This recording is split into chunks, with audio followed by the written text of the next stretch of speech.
I'm so glad you found your way here. Your body is healing itself right now, repairing damage, clearing toxins, consolidating memories, all while you simply exist, without any conscious effort at all.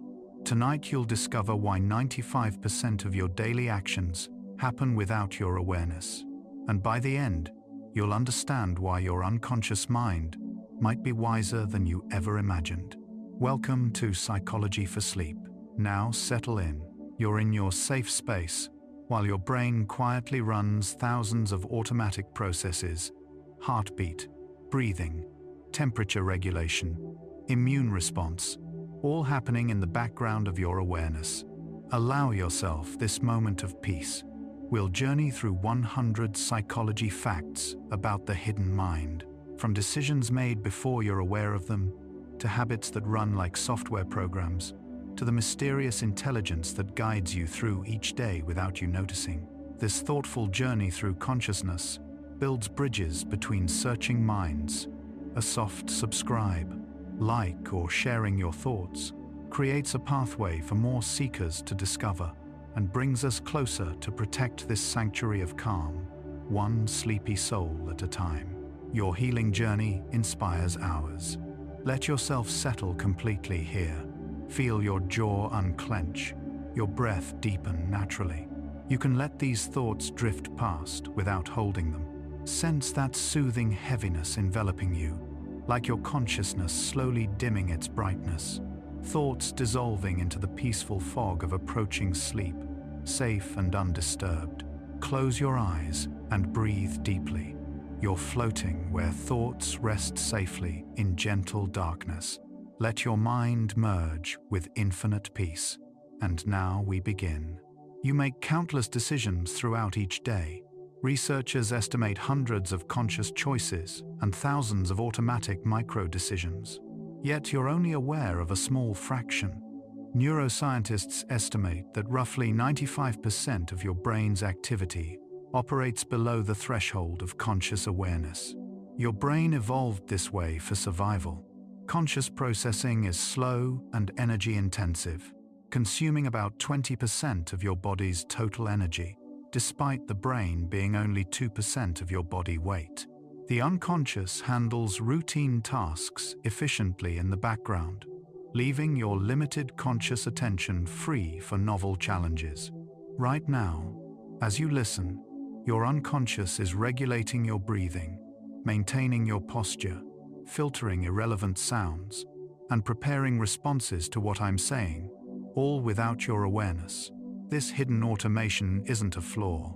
It's how minds work. The discovery of unconscious processing revolutionized psychology in the mid-20th century. Psychologist Benjamin Libet conducted groundbreaking experiments in the 1980s that showed something intriguing about free will. He asked participants to flex their wrist whenever they felt the urge, while monitoring their brain activity. What he found was remarkable. The brain showed a buildup of activity called the readiness potential, about 350 milliseconds, before participants reported consciously deciding to move. More recent studies using functional MRI scanning have pushed this timeline even further, showing that brain patterns can predict a person's decision up to 7 to 10 seconds before they become consciously aware of choosing. These findings suggest that what we experience as conscious decision-making might actually be our awareness catching up to choices already made by unconscious processes. The implications ripple outward into questions of responsibility, control, and the very nature of selfhood. Before these discoveries, most people assumed consciousness was the CEO of the mind, making all the important decisions. This was the old understanding, that you consciously choose what to do, and then your body carries out those commands. Your conscious self felt like the author of your actions, the captain steering the ship. The philosopher René Descartes famously declared, "I think, therefore I am," placing conscious thought at the very center of existence and identity. Western culture, especially, emphasized rational deliberation, conscious will, and personal responsibility built on the foundation of conscious choice. But this model was always incomplete. It didn't account for habits that run automatically, for emotional reactions that arise unbidden, for the way skilled athletes move faster than thought, or for dreams that unfold without conscious authorship. The old view treated the unconscious as primitive, irrational, perhaps even dangerous, something to be controlled by the civilized conscious mind. Modern neuroscience reveals a very different picture. Your unconscious mind is not primitive or irrational. It's sophisticated, adaptive, and handles complex tasks with remarkable efficiency. Research over the past 2 decades has shown that unconscious processing is responsible for pattern recognition, emotional regulation, social perception, language comprehension, motor coordination, creativity, and even moral intuition. When you meet someone new and get an immediate feeling about whether you trust them, that's your unconscious, rapidly processing thousands of micro-expressions, body language cues, vocal patterns, and contextual information, then delivering a summary judgment to your conscious awareness as a gut feeling. When you drive a familiar route and arrive home without remembering the journey, that's your unconscious navigating skillfully, while your conscious mind thinks about other things. The unconscious isn't the basement where dark urges lurk. It's the vast processing center doing most of the actual work of being you.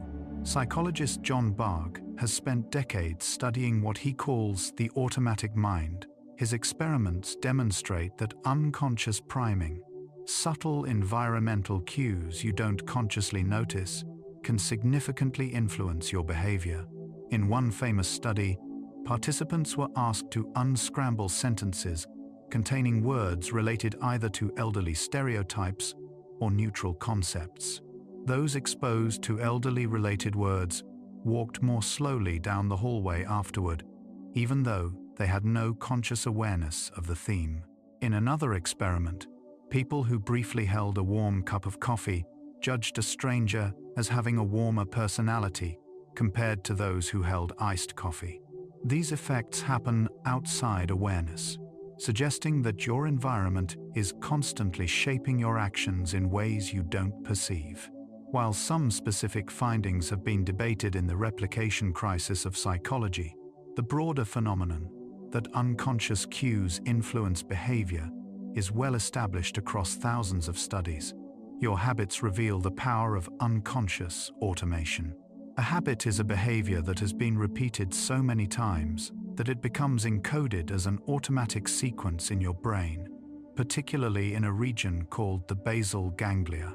Once formed, habits can run with minimal conscious input. This is why you can brush your teeth while thinking about your day, or tie your shoes without concentrating on the complex finger movements involved. Neuroscientist Anne Grabiel's research on habit formation shows that the brain develops a chunking pattern. It learns to group a sequence of actions into a single routine that can be triggered by a specific cue and driven by an anticipated reward. The conscious mind initiates the habit at first, but over time, the unconscious takes over. This automation frees up cognitive resources, but it also means you can find yourself performing behaviors, reaching for your phone, eating snacks, scrolling social media, without consciously deciding to do so. Sleep plays a crucial role in transferring skills from conscious to unconscious control. When you first learn something new, a musical instrument, a sport, a language, it requires intense, conscious focus. But after sleeping, the skill often feels more automatic, more fluid. This happens because during sleep, particularly during non-REM slow-wave sleep, the brain replays and consolidates new memories, gradually shifting them from the hippocampus, which handles new learning, to the cortex, which stores long-term procedural knowledge.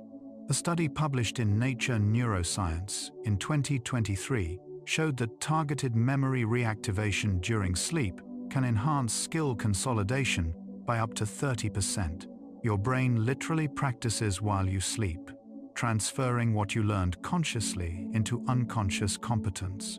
This is why the saying, "sleep on it," has scientific validity. The unconscious continues working on problems and skills even when you're not aware. Emotions arise from unconscious processes before you're consciously aware of feeling them. Neuroscientist Joseph Ledoux discovered that sensory information reaches the amygdala, your brain's emotional alarm system, before it reaches the cortex, where conscious perception happens. This means your body can react emotionally, heart racing, palms sweating, muscles tensing, before you consciously know why you feel afraid or excited. The emotional response happens in about 12 milliseconds, while conscious awareness takes about 400 milliseconds. This gap exists because evolution favored quick reactions over careful deliberation when facing threats. If your ancestors waited to consciously analyze every rustling bush, they might not have survived long enough to become your ancestors. Your emotional unconscious is fast, automatic, and doesn't wait for permission from your conscious self.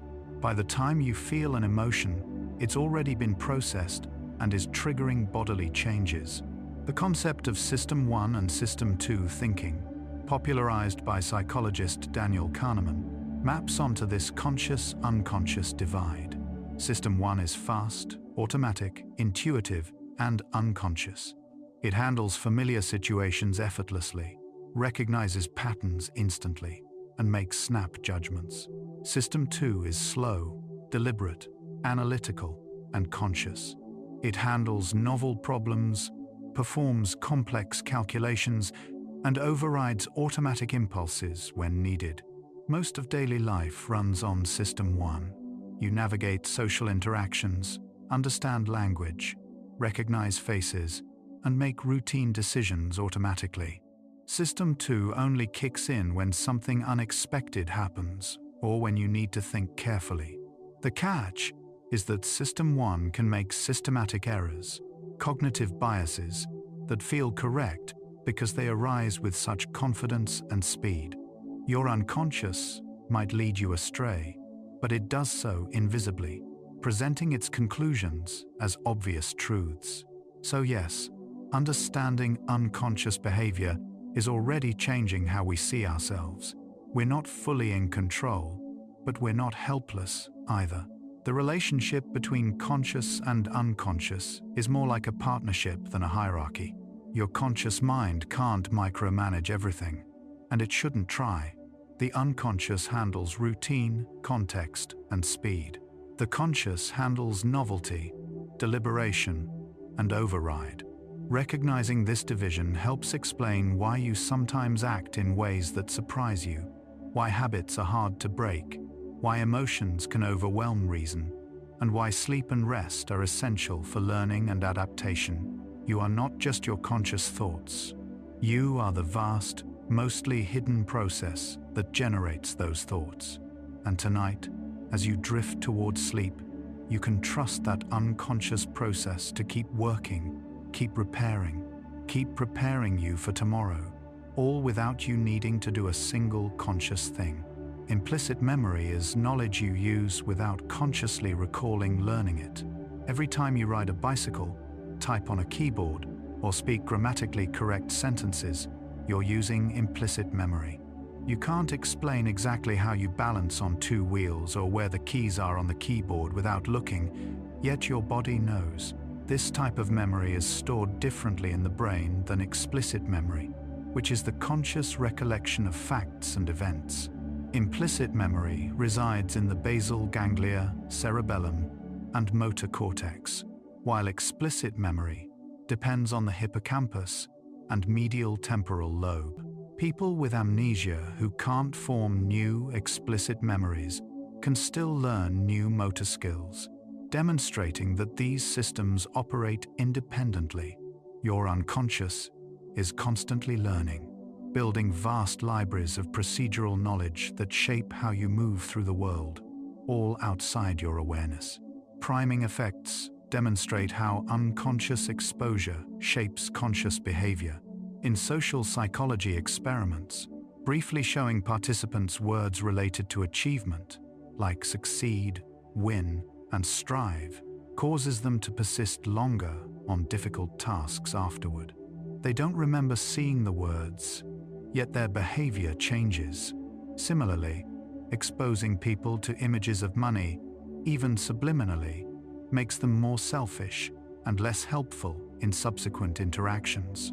Priming works because the unconscious mind forms associations between concepts, and activating one concept spreads to related concepts in a web of meaning.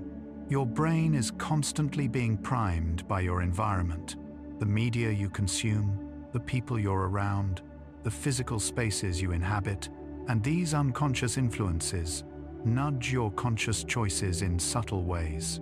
You think you're deciding freely, but the groundwork for that decision was laid by factors you never noticed. Unconscious biases reveal that your automatic associations don't always align with your conscious values. The implicit association test, developed by psychologists Anthony Greenwald and Mazarin Banaji, measures automatic mental associations people hold about social groups, typically regarding race, gender, age, or other categories. Most people show implicit biases they consciously reject, demonstrating a gap between unconscious and conscious attitudes. For example, someone who consciously believes in equality might still show faster associations between certain groups and negative words on the test, reflecting cultural conditioning absorbed over a lifetime. These unconscious biases can influence behavior in split-second decisions, hiring choices, medical diagnoses, police encounters, without conscious intent. Awareness of implicit bias doesn't immediately eliminate it, but it creates space for conscious intervention. The unconscious learns through repetition and exposure. Changing it requires sustained, intentional practice. Intuition is often unconscious expertise. When an experienced doctor looks at a patient and immediately senses something is wrong, even before running tests, that's not magic. It's their unconscious pattern recognition system, trained through thousands of cases, detecting subtle combinations of symptoms that don't consciously register.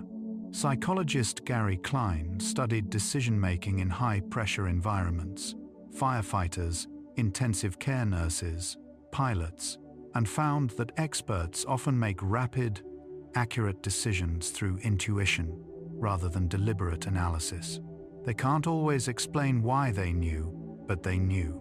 This recognition-primed decision-making relies on the unconscious rapidly comparing the current situation to a vast database of previous experiences, finding matches, and signaling the appropriate action. The conscious mind receives the conclusion as a hunch or gut feeling. Intuition works best in stable, predictable domains where experience accumulates. In truly novel or random situations, intuition can mislead. Your unconscious manages your social perceptions constantly. When you meet someone, you form an impression within milliseconds, before any conscious deliberation. You unconsciously note their facial structure, grooming, posture, clothing, vocal tone, and micro-expressions, synthesizing this information into a rapid judgment of trustworthiness, competence, warmth, and dominance.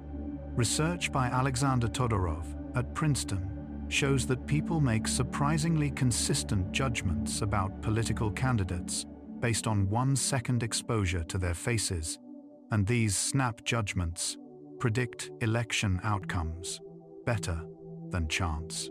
Of course, these unconscious assessments are frequently wrong, influenced by stereotypes, evolutionary heuristics that no longer apply, and personal histories you can't consciously access. But your brain delivers them with confidence anyway, and it takes conscious effort to question your initial impressions. Much of social life unfolds in this automatic realm, with unconscious signals sent and received beneath the surface of conversation. Language comprehension happens almost entirely unconsciously. As you listen to these words right now, you don't consciously parse grammar, retrieve word meanings from memory, resolve ambiguities, or infer intended meaning. It just happens.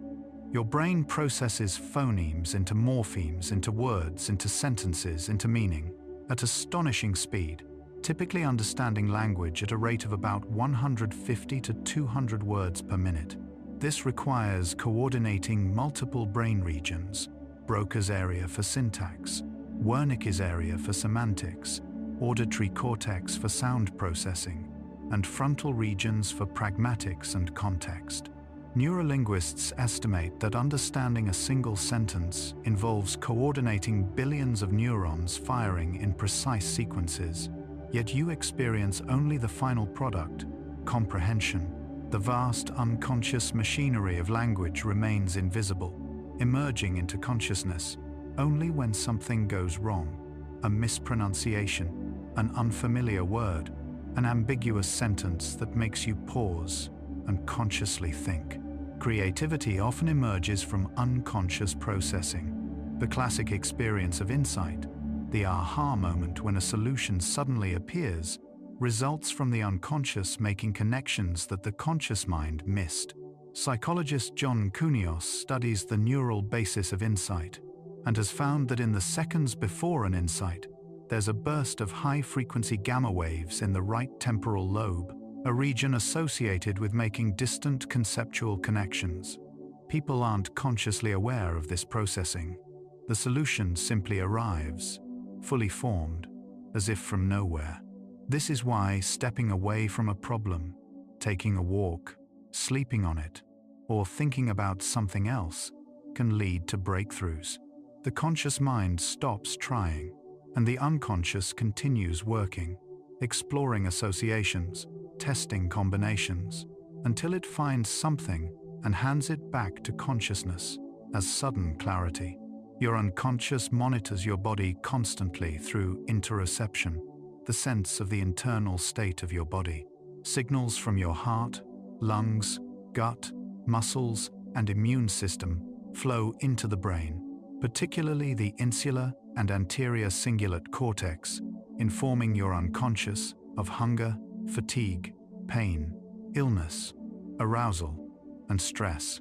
Most of this information never reaches conscious awareness, but it shapes your mood, motivation, and decision-making nonetheless. Neuroscientist Antonio Damasio's somatic marker hypothesis proposes that emotional learning attaches bodily feelings to certain situations, and these unconscious somatic markers guide your choices. When you feel uneasy about a decision without knowing why, that might be your unconscious interoceptive system signaling based on past experiences that produced similar bodily states. You are embodied, not just in the sense of having a body, but in the sense that your unconscious thought is deeply intertwined with bodily sensation. Attention is selective, and unconscious processes determine what you notice. Right now, you're focused on this voice, but your unconscious is filtering out countless other stimuli: the feeling of your clothes against your skin, the hum of electronics, distant sounds, the position of your limbs. If something important happens, someone says your name, a loud noise occurs, your unconscious attention system will redirect your conscious focus immediately. This phenomenon, called the cocktail party effect, shows that your unconscious is monitoring everything, even what you're not consciously attending to, ready to alert you if needed. Selective attention is essential because conscious awareness has limited capacity. You can only hold a few items in conscious attention at once. The unconscious handles the rest, deciding what matters and what can be safely ignored. This is adaptive, but it also means you're unaware of most of reality at any given moment. Your conscious experience is a curated highlight reel. Repetition moves actions from conscious to unconscious control through a process called automaticity. The first time you drive a car, every action requires intense focus, checking mirrors, adjusting speed, steering, signaling. After months of practice, you can drive while having a conversation, listening to music, and planning your day. The behavior hasn't changed, but the mental resources required, have diminished dramatically. Neuroimaging studies show that as a task becomes automatic, activity shifts from the prefrontal cortex, associated with conscious control, to subcortical regions like the basal ganglia. The motor sequences become consolidated into smooth, efficient patterns that run with minimal oversight. This is tremendously useful for everyday life, allowing you to perform complex behaviors effortlessly. But it also means you can act habitually when you'd prefer to choose consciously. Breaking a habit requires bringing it back under conscious control temporarily, which is why changing behavior feels effortful. You're overriding an unconscious program. Unconscious learning can occur even without conscious awareness of what's being learned. In studies of artificial grammar learning, participants are exposed to strings of letters that follow complex, hidden rules. Later, they can correctly identify new strings that follow the same rules, even though they can't articulate what the rules are. They learned unconsciously. Similarly, babies learn language, structure, phoneme patterns, word boundaries, grammatical regularities, before they consciously understand anything. The unconscious is constantly extracting patterns from the environment, building models of how the world works, without waiting for conscious permission. This statistical learning is fundamental to how you navigate the world. You don't consciously know the probabilities of various events, but your unconscious does, and it shapes your expectations and reactions accordingly. Mirror neurons provide one mechanism for unconscious social learning. Discovered in the 1990s by Giacomo Rizzolatti and his team, mirror neurons fire both when you perform an action and when you observe someone else performing the same action. This creates a kind of neural simulation of others' actions in your own brain, allowing you to understand their intentions and emotions without conscious inference.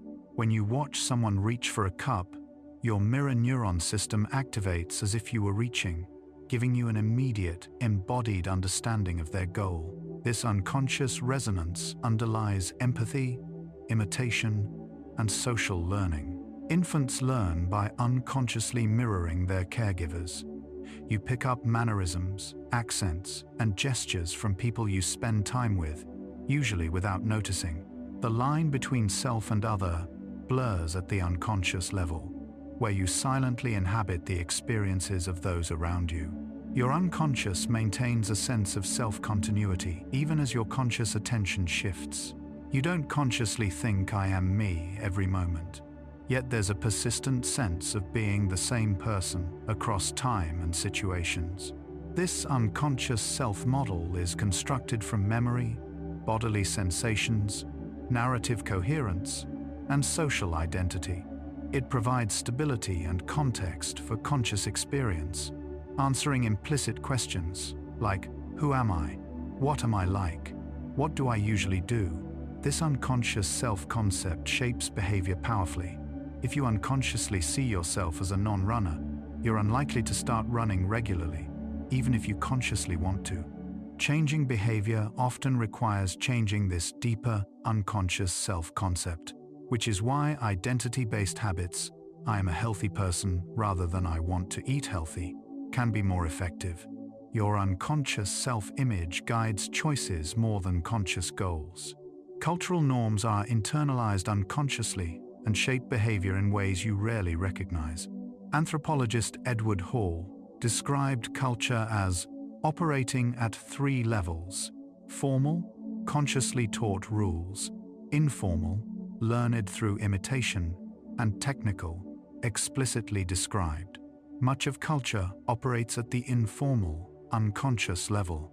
You absorb norms about personal space, eye contact, turn-taking in conversation, emotional expression, and hierarchy through observation and social feedback, not through conscious instruction. These unconscious cultural scripts feel natural and universal, but they're learned. When you travel to a different culture, the clash between your unconscious expectations and local norms creates discomfort, revealing how much of your behavior runs automatically on culturally specific programming. You are, in large part, an embodiment of your culture's unconscious assumptions about how to be a person. These first 25 facts reveal a pattern. Most of life runs automatically. The old understanding that consciousness controls behavior has been fundamentally challenged. You're beginning to see that the unconscious isn't a dark basement of primitive urges, but a sophisticated, adaptive system handling most of the complex work of navigating reality. This shift in perspective can feel unsettling. If 95% of your behavior is unconscious, where does that leave you? But it can also feel liberating. You don't have to consciously manage everything. The unconscious is competent. It's been shaped by evolution, experience, and learning to handle most situations skillfully. The question isn't whether you act unconsciously. You do, constantly. The question is, how can conscious and unconscious work together? That's where we turn next, as you settle deeper into comfort, breathing slowly, allowing these ideas to drift through your awareness like clouds across a quiet sky. Let's pause here and notice your body. As you breathe out slowly, appreciate each tiny cell inside. Trillions of organisms working in silence, heart beating, lungs breathing, brain thinking, all without your command. Notice the gentle sensations on your skin, in your muscles, along your spine. You are a complete ecosystem, diverse, self-balancing. Now we continue. The unconscious runs sophisticated programs, not just simple reflexes. Consider conversation. When someone asks you a question, you don't consciously search your memory, construct grammatically correct sentences, select appropriate tone, monitor their reactions, and adjust your response in real time. Yet you do all of this, and more, automatically. Psycholinguist Willem Levelt's model of speech production identifies at least 4 unconscious stages: conceptualization, formulation, articulation, and self-monitoring. Each stage operates in parallel, allowing you to speak fluently at about 150 words per minute. Your conscious mind experiences only the intention to communicate and the resulting speech. The vast unconscious machinery remains hidden. This isn't mere automation, it's complex, context-sensitive processing happening faster than conscious thought could manage. Expertise reveals unconscious pattern recognition at its finest. Chess grandmasters can glance at a board mid-game and instantly grasp the strategic situation, seeing possibilities and threats that novices miss entirely. This isn't superior conscious analysis, it's pattern recognition. Psychologist Herbert Simon estimated that grandmasters have about 50,000 chess patterns stored in long-term memory, acquired through thousands of hours of study and play. When they see a position, their unconscious rapidly matches it to stored patterns, activating associated strategies and moves. This happens in seconds, without conscious deliberation. The same applies to expert radiologists reading X-rays, experienced pilots handling emergencies, or master musicians improvising. Expertise is unconscious knowledge, made so automatic it feels like intuition, but it's built through deliberate practice that eventually moves skill into the invisible realm. Predictive processing is a theory that explains much of unconscious cognition. Your brain doesn't passively receive information. It constantly generates predictions about what it expects to perceive, and only passes forward the prediction errors, the differences between expectation and reality. This happens unconsciously, at every level of perception and cognition. When you recognize a face, your unconscious predicts what a face should look like and compares incoming visual data to that prediction. When you understand language, your unconscious predicts the next word based on context. When you reach for an object, your unconscious predicts the sensory feedback you'll receive. Neuroscientist Carl Friston argues that this predictive coding framework explains consciousness itself. What you're aware of is the brain's best guess about reality, constantly updated by unconscious comparison to actual input. You don't perceive the world directly, you perceive your unconscious mind's model of the world. The default mode network is a constellation of brain regions most active when you're not focused on the external world. Discovered accidentally in the late 1990s, when researchers noticed certain brain areas deactivated during attention-demanding tasks. The DMN includes the medial prefrontal cortex, posterior cingulate cortex, and parts of the temporal and parietal lobes. It activates during rest, daydreaming, mind-wandering, and self-reflection. This network unconsciously integrates past experiences, simulates future scenarios, constructs narratives about yourself and others, and maintains your sense of identity. Far from being offline, the DMN is engaged in important unconscious work, consolidating memory, processing social information, and finding meaning. Disruptions in DMN function are associated with depression, anxiety, and Alzheimer's disease. The unconscious work happening when you're doing nothing is essential for mental health and coherent selfhood. Habit loops, as described by Charles Duhigg in The Power of Habit, follow a simple unconscious pattern: cue, routine, reward. A cue triggers the routine automatically, and the reward reinforces the behavior, making it more likely to repeat. These loops bypass conscious decision-making. You don't decide to check your phone when you hear a notification. The notification cue triggers the checking behavior, routine, which delivers the reward of new information or social connection. Over time, the behavior becomes so automatic that the cue alone generates craving for the reward. This unconscious mechanism evolved to conserve mental energy. But in the modern environment, it can create harmful habits: stress, cue, eating junk food, routine, temporary comfort, reward. Understanding the loop doesn't immediately break it, but it creates the possibility of conscious intervention. Recognizing the cue, choosing a different routine, ensuring a similar reward. Emotions prepare your body for action unconsciously before you consciously decide what to do.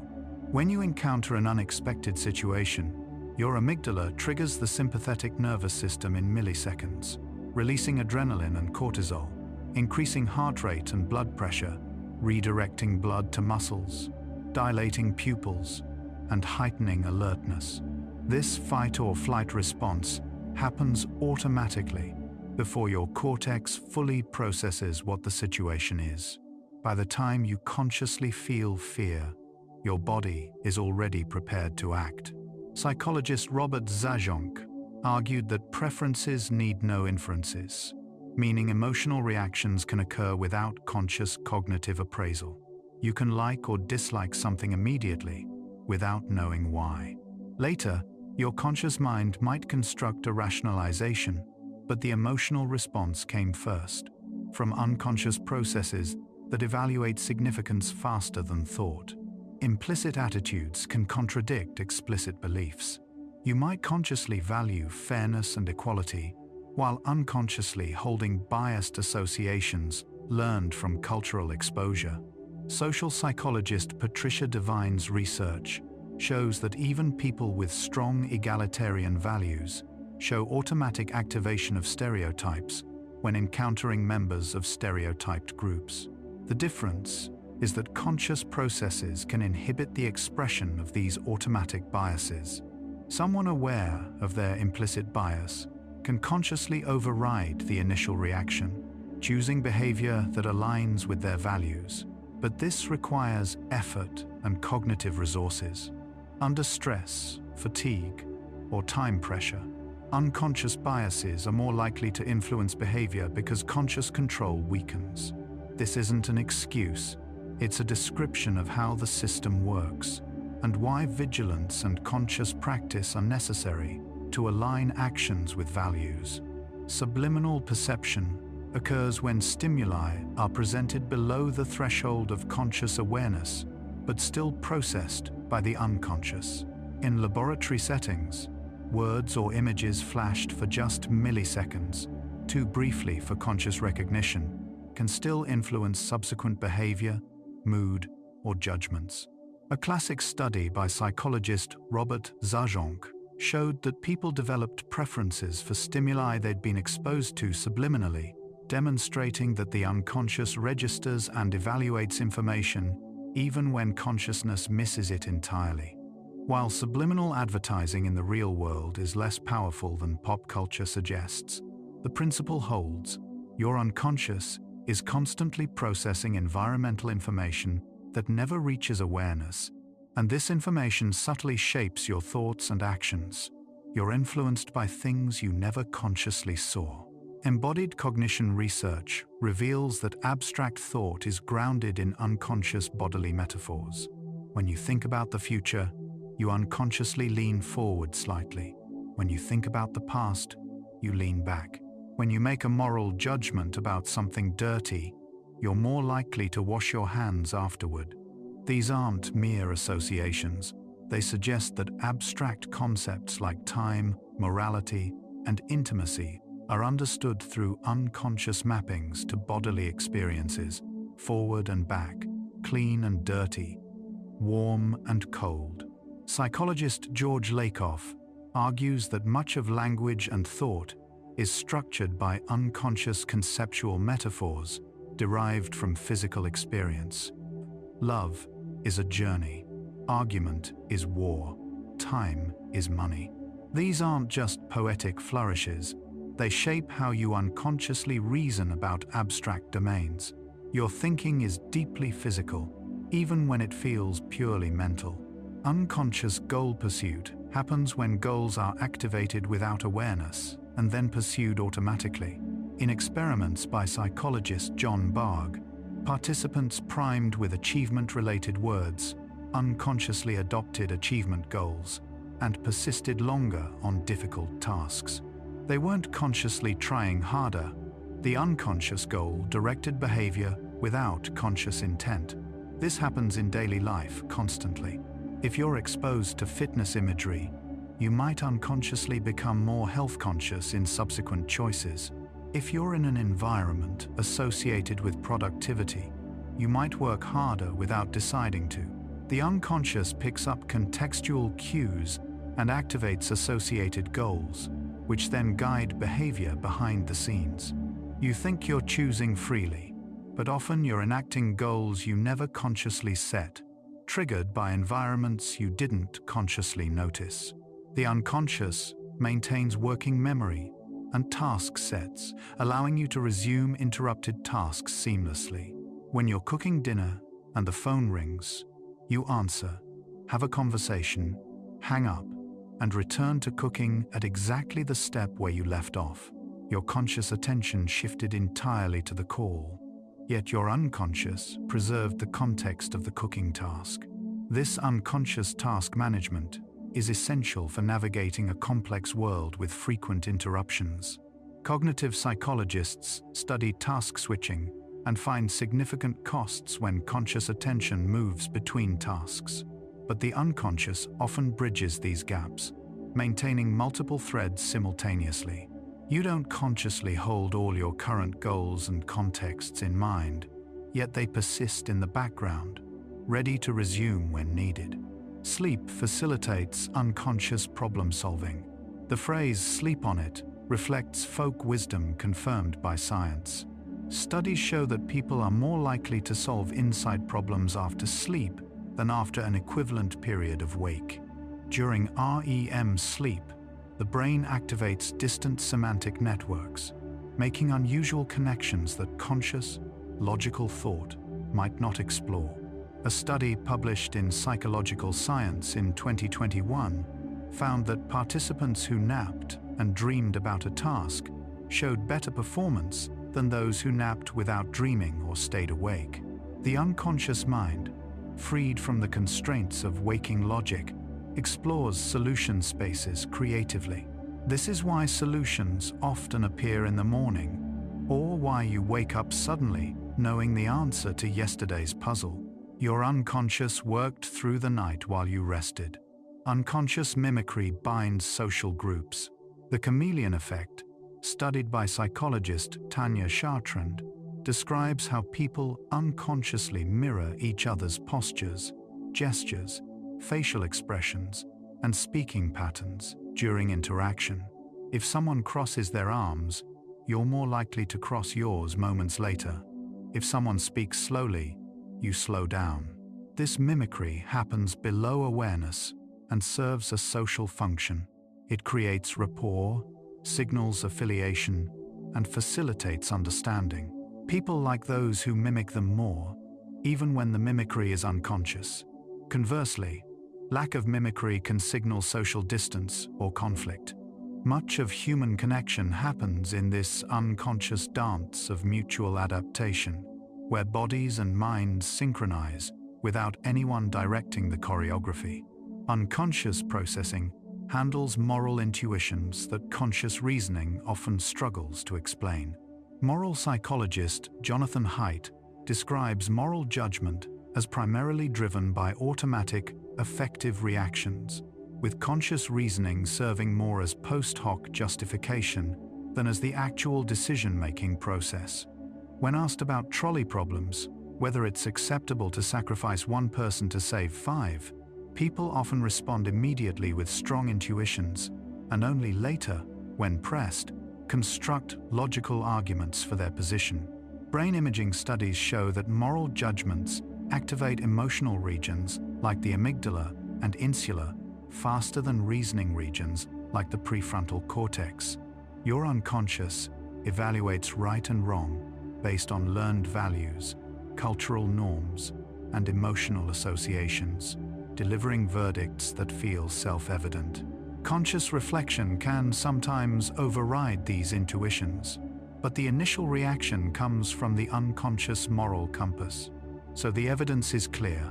The unconscious isn't primitive. It's competent. It handles language, emotion, social perception, problem-solving, learning, and decision-making with sophistication that rivals or exceeds conscious processing in many domains. The old model of consciousness as the smart controller and the unconscious as the dumb servant is backwards. Often, the unconscious is the expert, and consciousness is the slow student trying to catch up. This doesn't diminish consciousness. It reframes it. Consciousness isn't the executive, it's the narrator, the part of you that experiences and interprets what the larger system is doing. Understanding this changes how you relate to yourself.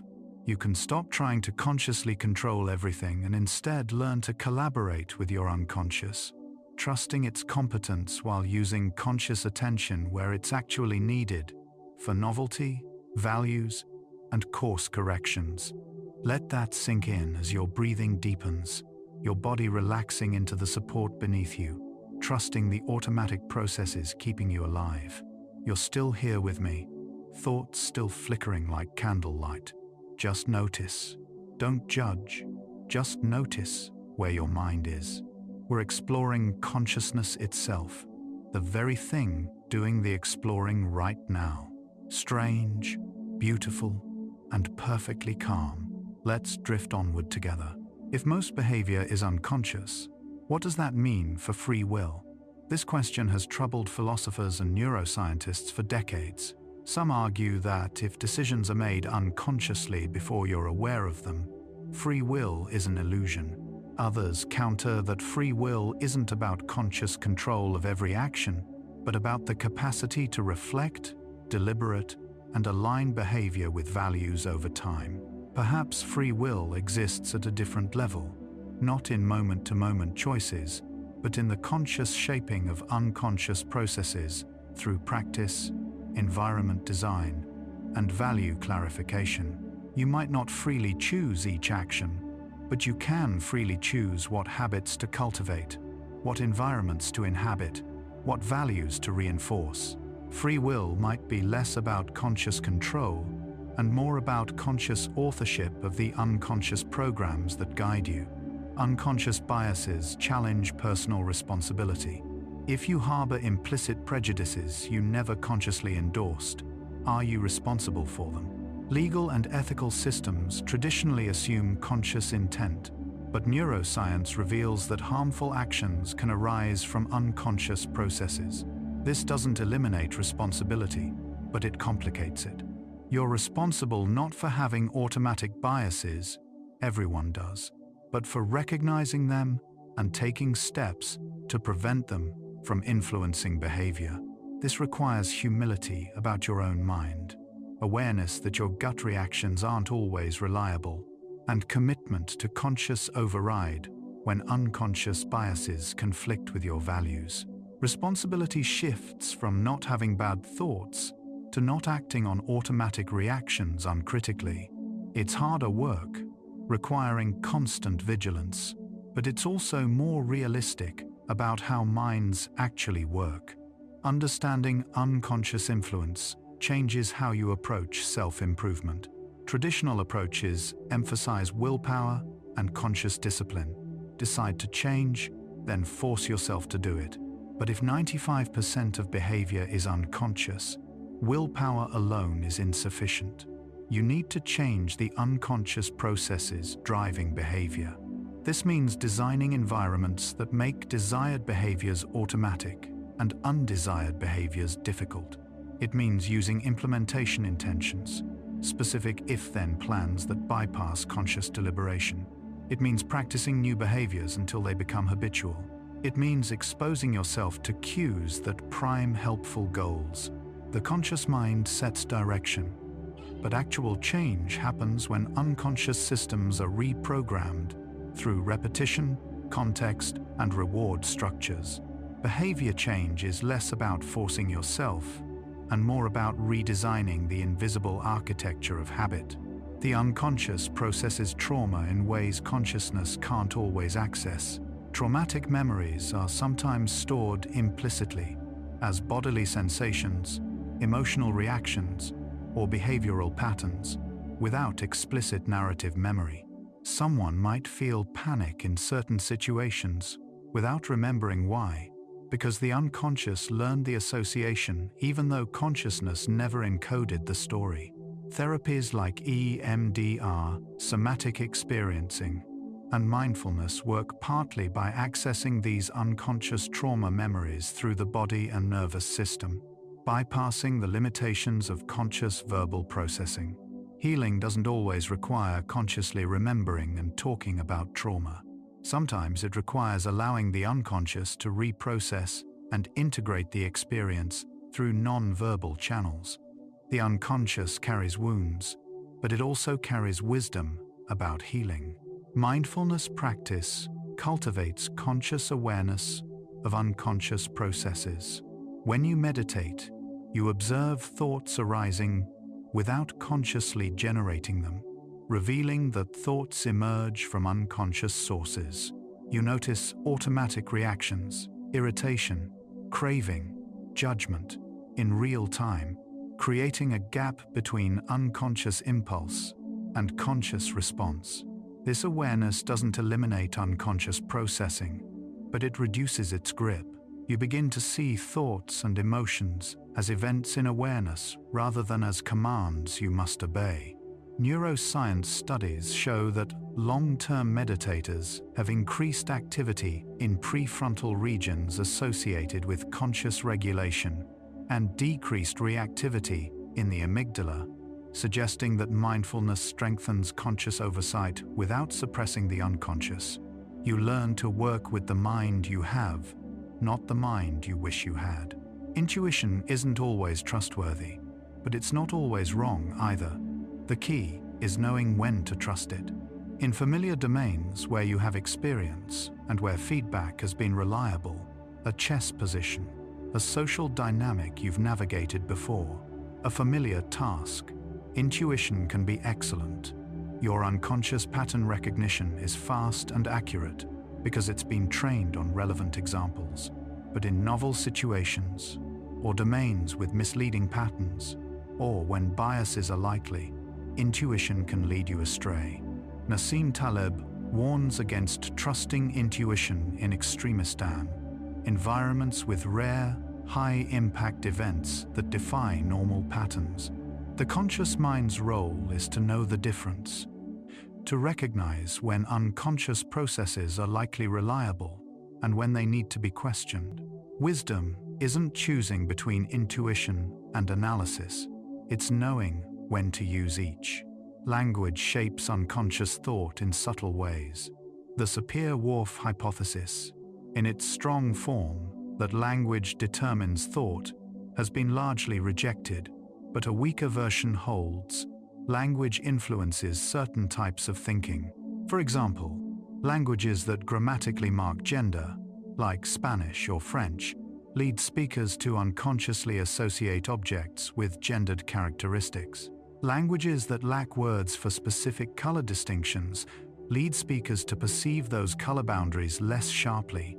The words available to you shape what your unconscious notices, remembers, and considers important. This is why expanding vocabulary can expand awareness. Learning a word for an experience you've had but couldn't name, like sonder, the realization that everyone has a life as complex as your own, makes the unconscious more likely to notice and value that experience in the future. Unconscious self-concepts can limit or enable achievement. Psychologist Carol Dweck's research on mindset shows that people with a fixed mindset, who unconsciously believe intelligence is unchangeable, respond to failure by giving up or avoiding challenges. People with a growth mindset, who unconsciously believe abilities can develop, respond to failure by persisting and seeking new strategies. These mindsets operate largely unconsciously, shaping reactions to setbacks automatically. Changing mindset requires more than conscious belief. It requires repeated experiences that reshape unconscious expectations. When you praise effort rather than talent, create environments where mistakes are learning opportunities, and surround yourself with growth-oriented people, you gradually shift unconscious beliefs about capacity. The conscious mind can plant seeds, but the unconscious soil determines what grows. Placebo effects demonstrate the power of unconscious expectation. When you believe a treatment will help, often it does, even if the treatment is inert. This isn't just psychological. Brain imaging shows that placebos activate the same neural pathways as active medications, releasing endorphins, dopamine, and other neurochemicals. The unconscious belief triggers real biological changes. Recent research has found placebo effects, even when people are told they're receiving a placebo, suggesting that the ritual of treatment, not just conscious belief, activates unconscious healing processes. This doesn't mean all illness is in your head, but it reveals that the mind-body boundary is permeable. Unconscious expectations shape physiology, which is why hope, meaning, and connection contribute to healing alongside medical interventions. Halfway through our journey, the answer is emerging. You act without knowing why because that's how minds work. Consciousness evolved for specific purposes: novelty, planning, social communication, flexible problem solving. Not for running every bodily function and routine behavior. The unconscious handles the vast majority of processing because it's faster, more efficient, and more reliable for well-learned tasks. This division of labor is a feature, not a bug. What matters now is understanding the partnership. Consciousness can't micromanage, but it can set goals, choose environments, practice new patterns, and periodically check whether automatic behaviors still serve your values.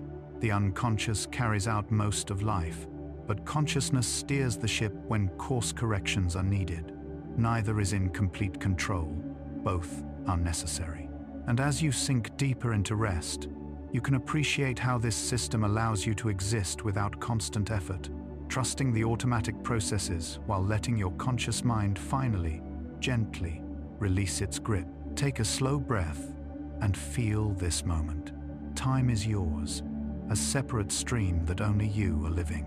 while the vast universe continues to spin, expand, change. This second you're breathing, listening, is unique.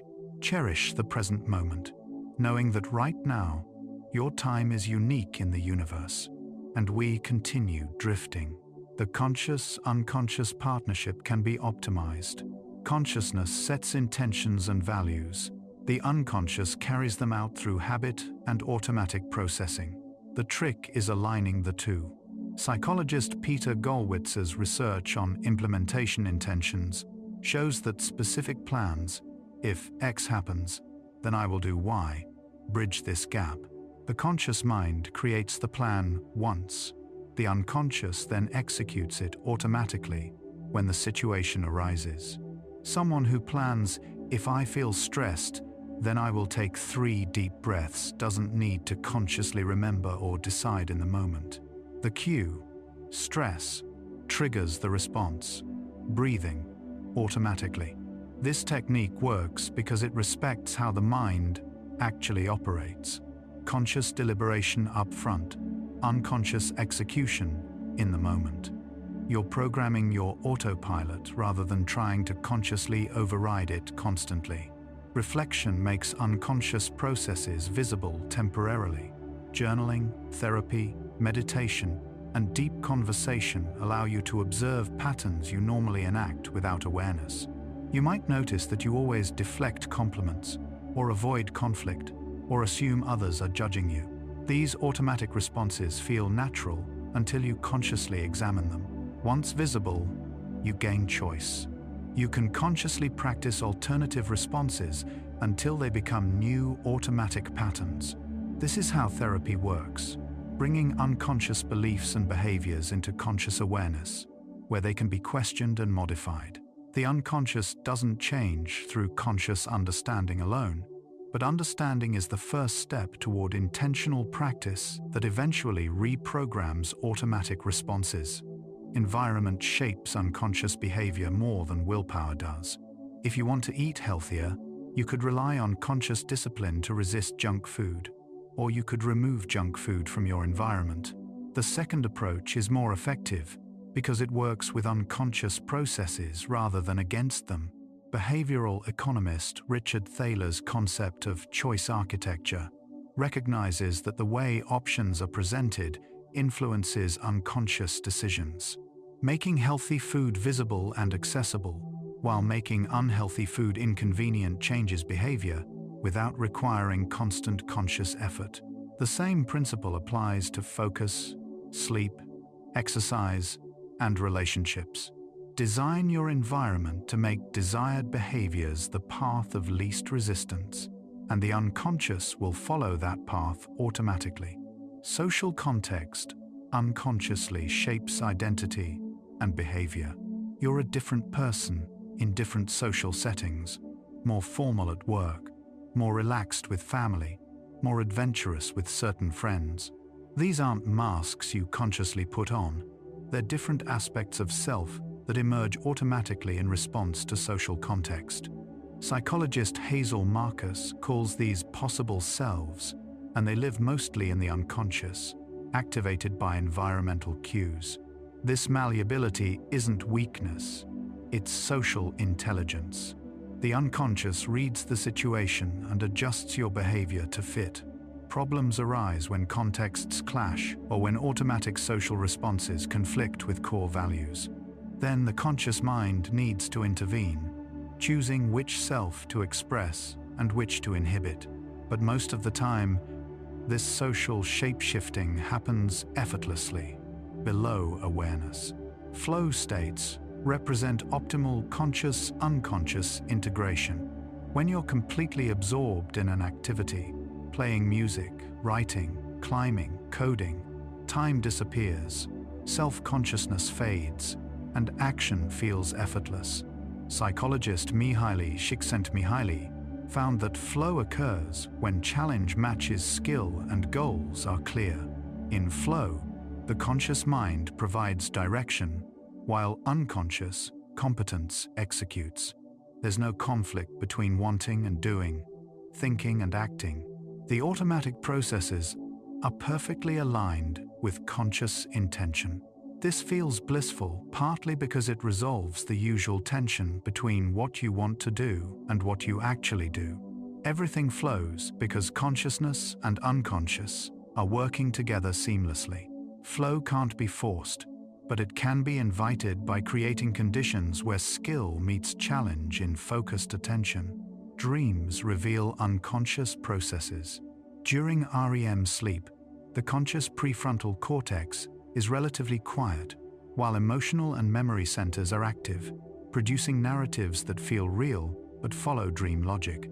Dreams combine memories, fears, desires, and random neural activity into strange stories that the sleeping mind accepts without question. Freud thought dreams revealed hidden wishes. Modern neuroscience sees them as the brain processing information, consolidating memory, and simulating scenarios. Either way, dreams show that the unconscious creates complex experiences without conscious input. The characters, settings, and plots emerge spontaneously. You don't author your dreams, you experience them. This nightly revelation of unconscious creativity continues whether you remember dreams or not. Implicit learning builds expertise gradually. Malcolm Gladwell popularized the idea that 10,000 hours of practice creates mastery. While the specific number is debatable, the principle holds. Expertise requires extensive unconscious pattern learning through repeated experience.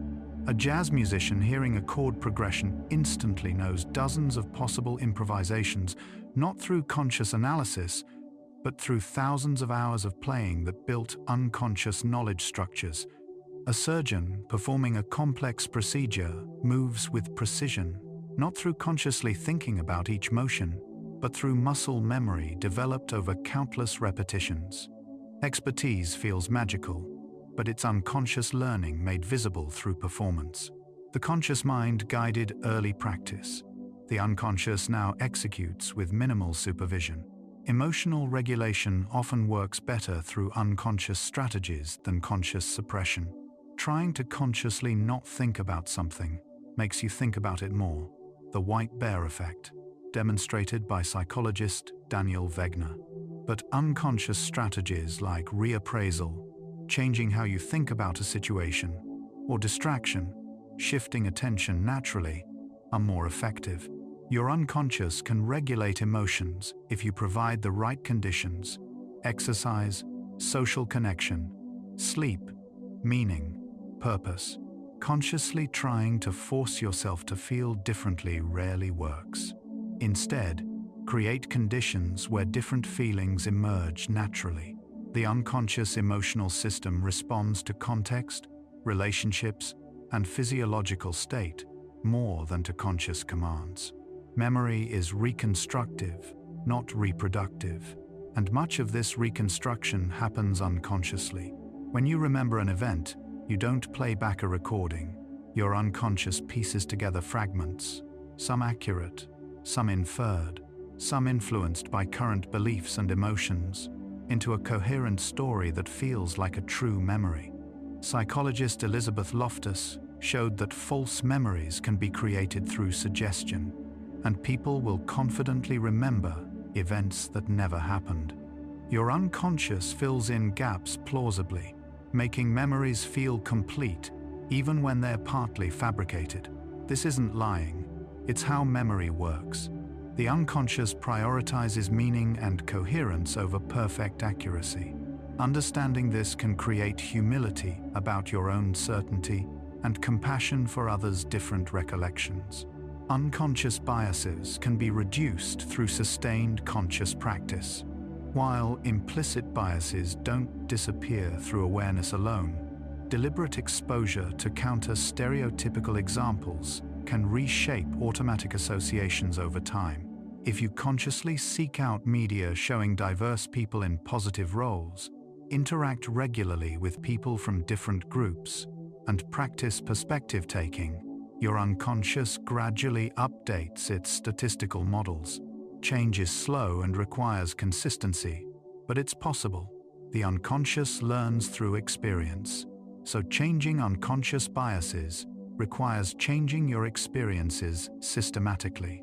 Conscious intention guides this process, but the actual learning happens unconsciously through repeated exposure that rewires neural associations.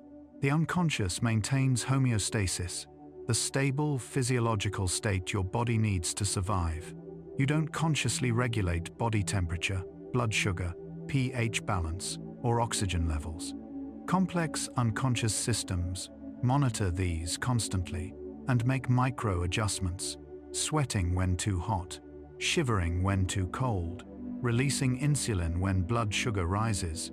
This automatic regulation happens through the brainstem and hypothalamus, regions active long before consciousness evolved. These ancient unconscious processes keep you alive every moment. When they fail, you die.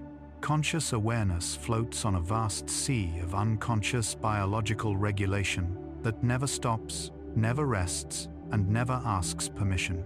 Your life depends on processes you never think about.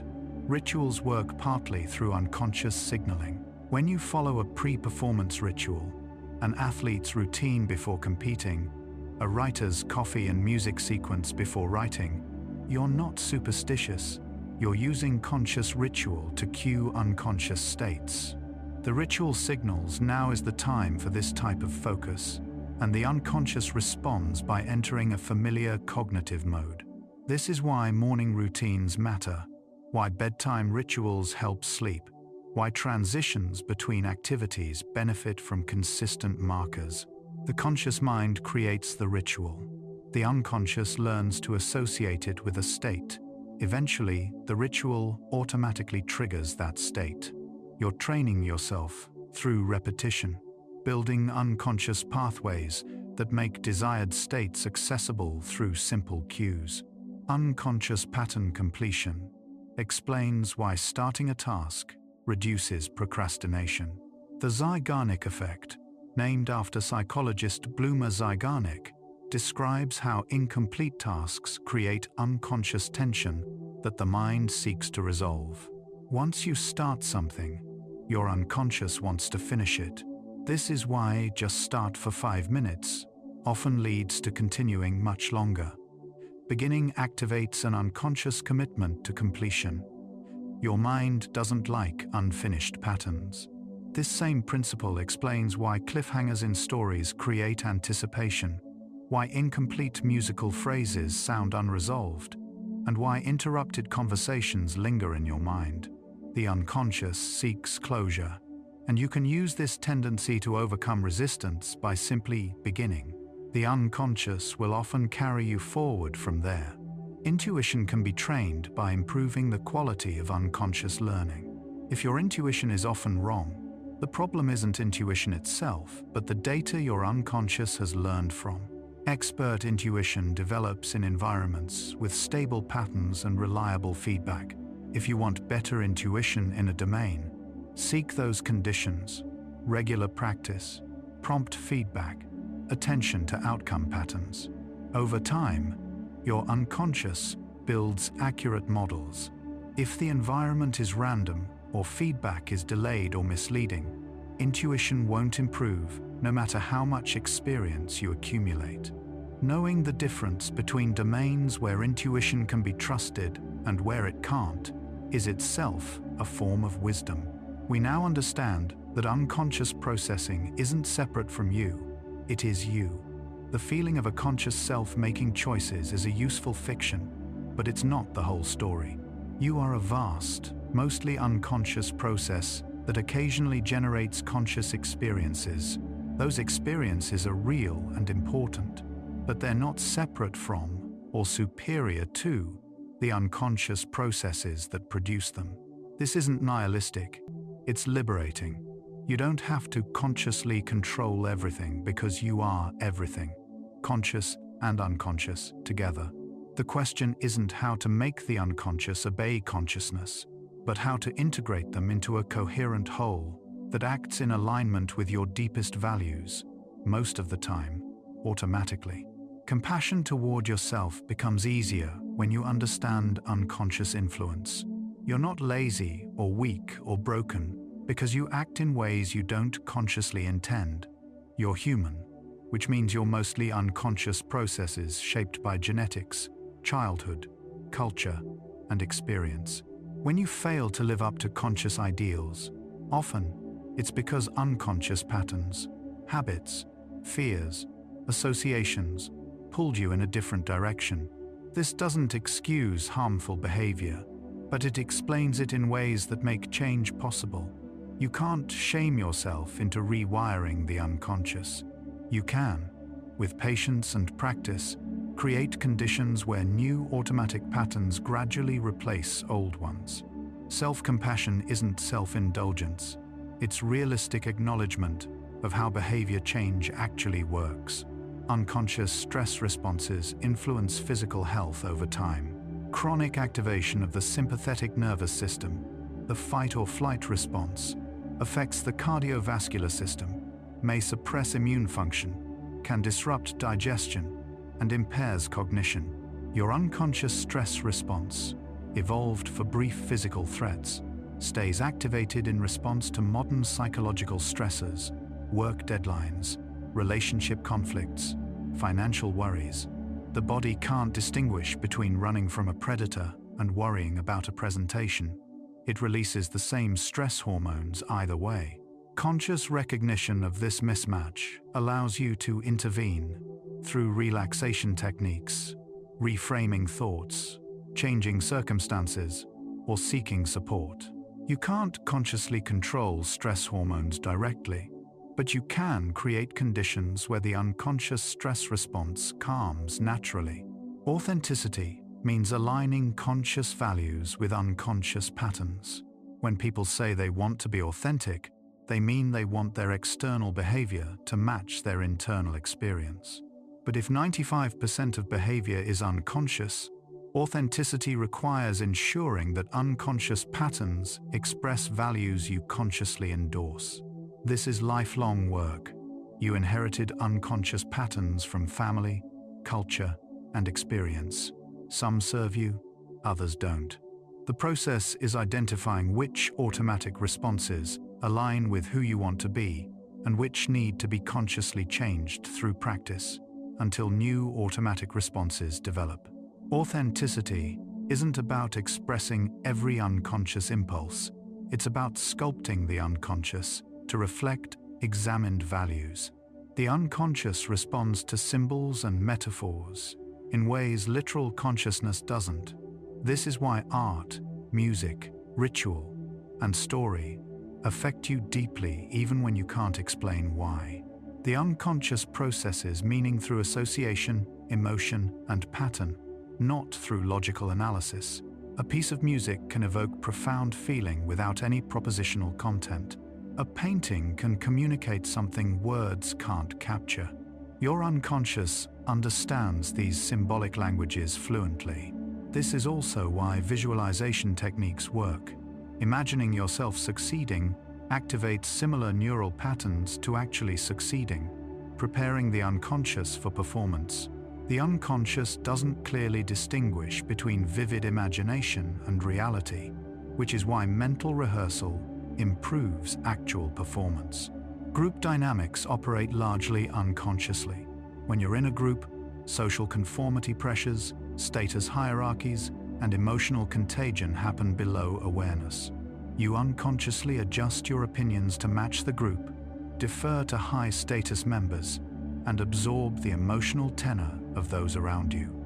These unconscious social forces can lead groups to make poor decisions despite intelligent individuals. As Irving Janis documented in his research on groupthink, conscious awareness of group dynamics doesn't eliminate their influence, but it allows you to notice when you're conforming automatically and choose whether to go along or dissent. The unconscious social self wants belonging and status. The conscious self can sometimes override this for truth or principle. Neuroplasticity means the unconscious can change throughout life. Old models suggested the brain became fixed in adulthood, but neuroscience reveals ongoing plasticity. The unconscious patterns encoded in neural connections can be modified through experience, even in later life. This is hopeful. You're not stuck with the automatic responses you currently have. But it's also humbling. Change requires sustained effort and repetition, not just conscious decision.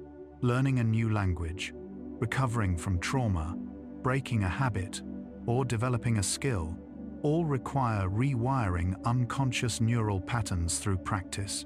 The conscious mind can initiate this process, but the unconscious does the actual restructuring, slowly, through repeated activation of new pathways that gradually become automatic. The unconscious creates your sense of time passing. You don't consciously count seconds. You feel time intuitively. Familiar, routine experiences feel short because the unconscious processes them with minimal attention. Novel experiences feel longer in retrospect because the unconscious encoded more detail. This is why childhood summers felt endless and adult years fly by. As life becomes more routine, the unconscious processes more automatically, creating fewer distinct memories, making time feel compressed. You can counteract this by seeking novelty, paying attention, and varying routines. When you engage more consciously with experience, the unconscious encodes more richly, and time feels slower, fuller, more lived. The pace of subjective time isn't fixed. It responds to how consciously you engage. Gratitude works partly by retraining unconscious attention. The human brain has a negativity bias, unconsciously attending more to threats and problems than to safety and blessings. This was adaptive ancestrally, but in modern life, it contributes to anxiety and dissatisfaction. Practicing gratitude doesn't change reality, but it changes what your unconscious notices. By repeatedly directing conscious attention to positive aspects of life, you train the unconscious to seek out positive information. Over time, the default mode shifts slightly. You're not ignoring real problems, but you're balancing attention so the unconscious doesn't exclusively focus on what's wrong. The conscious practice of gratitude gradually becomes an unconscious habit of noticing what's right. Connection with others is processed largely unconsciously. When you feel rapport with someone, it's not because you consciously analyze their virtues. It's because unconscious processes, mirroring, synchrony, shared laughter, mutual gaze, vocal coordination, created a sense of attunement. Attachment patterns, formed in early childhood, operate unconsciously in adult relationships, predicting how you respond to intimacy, conflict, and separation. Secure attachment supports healthy relationships. Insecure patterns create difficulties, but these patterns aren't destiny. Conscious relationship repair, communication, therapy, new relational experiences can gradually modify unconscious attachment models. The work requires patience because you're not just changing conscious beliefs, but reshaping deep, automatic responses formed early in life. Understanding the unconscious transforms how you understand responsibility, agency, and change. You're not the conscious rider controlling an unconscious horse. You're the whole system, rider and horse together, neither complete without the other. Responsibility means tending the system wisely, choosing environments, practicing values, seeking feedback, allowing rest, reflecting regularly. You can't control what the unconscious does moment to moment, but you can influence what patterns it learns over time. This view balances realism about limitations with hope about possibility. You're shaped by forces beyond consciousness, genetics, childhood, culture, chance, but you're not helpless. The conscious mind has real power, not in controlling every action, but in shaping the conditions where better automatic responses can grow. And now, as these insights settle, let your body rest more fully, knowing that change happens slowly, in the background, while you sleep. You might be feeling tired now. That's perfectly fine. Breathe slowly. Feel the cycles. Inhale, exhale, inhale, exhale. A small cycle within the vast universe. You are part of that eternal movement. You don't need to hold on to anything. Let everything unfold in its perfect order, like thoughts drifting through consciousness. Unhurried, unresisting, simply existing. We're almost there now. Why do you act without knowing why? Because consciousness is a small light in a vast darkness, and most of your life unfolds in that darkness. This isn't tragic. The darkness is rich with intelligence, carrying the accumulated wisdom of evolution, culture, and personal experience. You act automatically, not from ignorance, but from deep knowledge encoded below awareness. Every breath, every heartbeat, every word you speak emerges from unconscious processes more ancient and sophisticated than any thought. The unconscious is the ocean. Consciousness is a wave on its surface, brief and bright, aware of itself for a moment before dissolving back into the depths. You are not the wave. You are the ocean, most of which remains hidden beneath the surface, mysterious even to itself, supporting the wave that briefly believes itself separate. When you stop trying to be only the wave and accept being the whole ocean, something settles. The wave doesn't disappear, but it knows itself as a temporary form of something much larger. Most of who you are will never know itself directly. Your immune system fights invaders without your awareness. Your neurons fire in patterns you'll never perceive.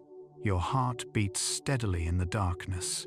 Trillions of processes sustain you in silence. This vast unconscious ground of being asks nothing of you. It simply works, faithfully, keeping you alive. Perhaps the deepest gratitude is for all you don't have to consciously do, for all the intelligence operating beyond your attention, for the gift of existing without having to manually operate the machinery of existence. You don't choose your thoughts. They arise like weather. You notice anger appearing, joy bubbling up, worry descending. Without deciding to feel these things, the unconscious generates mental events, and consciousness receives them. This doesn't mean you're powerless.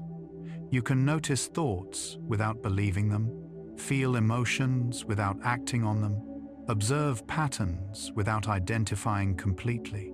The space between unconscious arising and conscious response is where freedom lives. Not freedom from automatic processes, but freedom to choose which ones to amplify and which to let pass.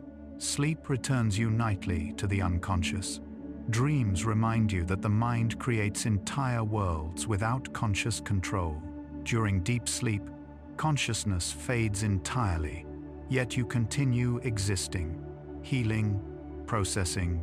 You spend a third of your life unconscious, and you need that time. It's not waste or absence. It's replenishment, integration, the necessary darkness where restoration happens. The unconscious doesn't sleep when consciousness does. It works differently, more freely, unbound by waking logic, making connections that daylight thinking might miss. Children live closer to the unconscious. They act impulsively, speak honestly, play imaginatively, all without the conscious filtering adults develop. Growing up means building more conscious control, which is necessary for navigating society. But something is lost when the barrier between conscious and unconscious becomes too rigid. Creativity, spontaneity, and joy flow from unconscious sources. Adults who remain playful have maintained connection to that unconscious wellspring. Wisdom isn't choosing between conscious control and unconscious expression. It's knowing when to relax the boundary and let something deeper through. Love often arrives unbidden. You don't decide to love someone through conscious analysis. The unconscious recognizes something, familiarity, chemistry, resonance, and generates the feeling before you understand why. Falling in love is literally that. A fall, a loss of control, a surrender to unconscious forces. Long-term love requires conscious choice too. commitment, communication, repair. But the initial spark comes from depths you didn't choose. Much of what matters most in life arises this way, from below, gifted by the unconscious rather than manufactured by will. Humor depends on the unconscious. A joke works when your unconscious gets it slightly before your conscious mind, creating surprise. The timing has to be perfect. Too slow and it's not funny. Too fast and it's confusing. Laughter is an unconscious response to unexpected patterns, incongruity, sudden reframing. You can't force yourself to find something funny through conscious decision. Either your unconscious recognizes the humor or it doesn't. This automatic, uncontrollable nature of laughter is part of why it feels so releasing. For a moment, conscious control surrenders completely. Awe arises when the unconscious encounters something too vast for conscious comprehension. Standing before the ocean, looking up at stars, witnessing birth, facing death, these experiences overflow the categories consciousness uses. The unconscious responds with a feeling of dissolution, smallness, connection to something immense. Research by psychologist Daka Keltner shows that awe reduces self-focus, increases pro-social behavior, and enhances well-being. The unconscious sometimes needs reminding of the larger context beyond daily concerns. Awe is that reminder, a reset delivered not through words, but through overwhelming experience. Maybe the point isn't to make the unconscious conscious, Freud said. Where id was, there ego shall be, suggesting the conscious should colonize the unconscious. But maybe integration doesn't mean conscious control of everything. Maybe it means the conscious and unconscious learning to trust each other, each doing what it does best. Consciousness brings reflection, values, long-term planning.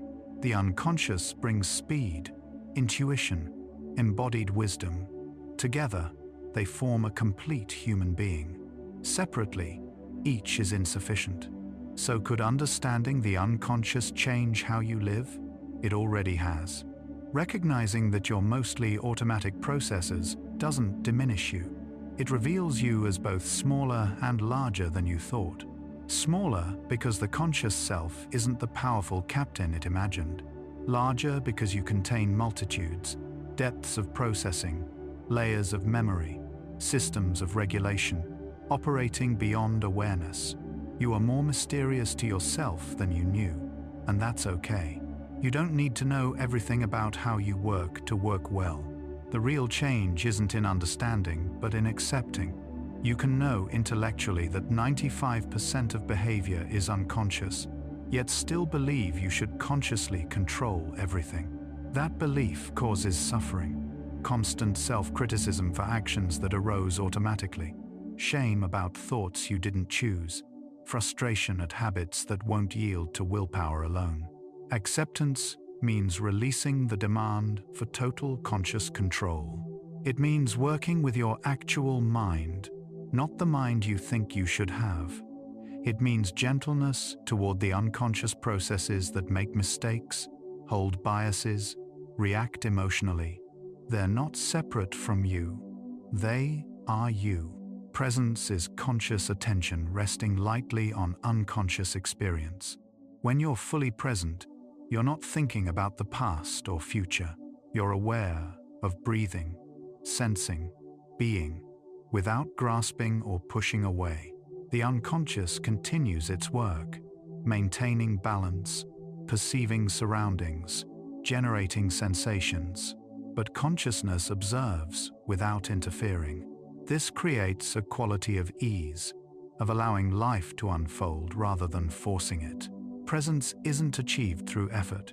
It arises when you stop trying to control and simply notice what's already happening in the vast unconscious display. You were acting unconsciously before you learned these ideas, and you'll continue acting unconsciously after. Understanding changes nothing about the mechanics, but it might change how you relate to yourself. Less judgment about automatic reactions, more curiosity about why certain patterns persist, greater patience with the slowness of change, deeper appreciation for the intelligence operating below awareness. The unconscious doesn't need your permission or approval, but it responds to kindness, to rest, to practice, to environments you consciously create. You can't control it directly, but you can tend the garden where it grows. Every moment contains far more than consciousness perceives. Right now, your unconscious is regulating thousands of processes, maintaining balance, responding to environment. You're breathing without thought. Your heart beats steadily. Neurons fire in patterns you'll never see. Meanwhile, consciousness notices this voice, forms thoughts about meaning, perhaps drifts towards sleep. The conscious slice of experience is thin, selective, incomplete. The unconscious, vast. You live mostly in what you don't know, sustained by wisdom you can't access. This has always been true. Knowing it changes nothing except perhaps your humility. Questions persist. How does consciousness arise from unconscious processes? Why does anything feel like something from the inside? What determines which unconscious processes become conscious? Neuroscience doesn't have complete answers. The hard problem of consciousness remains unsolved. But maybe that's appropriate. Perhaps consciousness can't fully explain its own origins any more than an eye can see itself directly. Some mysteries might be fundamental to the nature of awareness. The unconscious that generates consciousness might be ultimately unknowable through consciousness. You are the mystery investigating itself. Trust builds between conscious and unconscious slowly, through experience. When you notice that your body knows how to balance while walking, you trust it. When you see that creative ideas emerge without forcing, you trust that. When you observe that sleep heals without conscious instruction, you trust unconscious restoration. Each time you let go and find that automatic processes carry you competently, the trust deepens. Eventually, you might release the exhausting demand to consciously manage everything, not recklessly, not abdicating responsibility, but recognizing that much of life works better when consciousness steps back and lets deeper intelligence flow. Meaning might be where conscious and unconscious meet. Consciousness asks why. The unconscious simply does. When you find meaning in work, relationships, creativity, nature, both aspects align. The doing feels right unconsciously, while the conscious mind recognizes significance. This alignment produces the deepest satisfaction, where effort feels effortless, because automatic processes and chosen values point the same direction. Meaning can't be forced consciously or generated unconsciously alone. It emerges from their integration when what you consciously care about matches what you unconsciously do. Forgiveness of yourself makes sense in this light. You acted without knowing why, because 95% of you operates that way. The unconscious patterns, formed in childhood, shaped by trauma, conditioned by culture, determined behavior you now regret. This doesn't erase harm or remove responsibility, but it contextualizes it. You weren't fully in control. Neither is anyone. This recognition can soften judgment toward yourself and others. Everyone is mostly unconscious processes, doing their best with the programming they received. Forgiveness sees the unconscious forces shaping behavior while still holding the possibility of conscious change. Beauty is unconsciously recognized before consciously analyzed. When you see something beautiful, a sunset, a face, a piece of art, the immediate response is effective, automatic, unconscious. Only later might you consciously think about why you find it beautiful. The unconscious aesthetic response reflects deep patterns, perhaps evolutionary preferences for landscapes that signaled resources, for symmetry indicating health, for patterns that stimulated curiosity. Beauty speaks directly to unconscious perception, bypassing conscious gatekeepers. This is why it moves you so powerfully. It reaches parts of you that words can't. The final answer arrives not as information but as recognition. You've always acted unconsciously. You've always been mostly invisible to yourself. You've always relied on automatic processes you don't control. Nothing has changed except awareness of what was always true. The question, why do you act without knowing why, dissolves when you see that this is how minds are. There's no other way to be human. Consciousness is the part that asks questions. The unconscious is the part that lives the answers silently, moment to moment, without needing to know. And so you can rest, not from activity. The unconscious never rests, but from the burden of trying to consciously control everything. You can release the illusion that you should understand every action, manage every thought, perfect every response. The unconscious will continue its work whether you supervise or not. Better to consciously tend the conditions, rest, relationships, meaning, practice, and trust the automatic processes to do what they've always done, keep you alive, learning, adapting, without your constant intervention. The voice you're hearing now will fade. The words will be forgotten, but the unconscious will carry something forward. Perhaps a slight shift in how you relate to automatic patterns. Perhaps more gentleness toward yourself. Perhaps greater trust in processes you don't control. The conscious mind doesn't need to remember everything. The unconscious learns through exposure, through repetition, through the context of listening while falling asleep. Something will integrate, below awareness, in its own time. Tomorrow, you'll wake and act without knowing why. You'll make countless decisions unconsciously. You'll speak, move, react, feel, most of it automatic. And that's not failure, that's human. The unconscious will guide you skillfully through familiar territory. Consciousness will handle novelty when it arises. Together, they'll navigate another day. Understanding this doesn't give you control. It gives you peace with the lack of control you never had. That peace is enough. Why do you act without knowing why? Because consciousness is a small light in vast darkness. Because you are ancient processes and brief awareness. Because you are the ocean pretending to be a wave. The you that existed before words, before questions. You act without knowing why, the same way your heart beats, the way stars burn. Not from ignorance, but from deeper knowing that doesn't require understanding. You are more than you think. That vastness is not to fear or control, but to trust, to honor, to finally, peacefully, let be. And so, our quiet journey through the hidden mind comes to a gentle close. We've traveled from conscious decisions that arrive too late to automatic habits running like silent software, discovering along the way that 95% of you operates in beautiful invisibility. From neural patterns forming before awareness, to unconscious wisdom guiding you through each moment, we've glimpsed how the mind is both smaller and vaster than it seems. Understanding the unconscious reminds us that control is an illusion, and surrender is wisdom. Much of the deepest intelligence happens in silence, beneath awareness, in the automatic processing that sustains life. The unconscious teaches us patience, humility, and trust. Without it, you couldn't walk, speak, feel, or simply exist.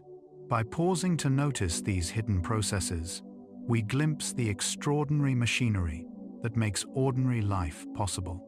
And now, in these final minutes, take the deepest breath you can, as deep as possible. Think about consciousness itself, yours, mine, everyone listening, all awareness everywhere, perhaps all connected in ways we don't yet understand. You are not alone in the universe of minds. Let your entire being dissolve into the ocean of consciousness, into dreamless rest, into the space before thought.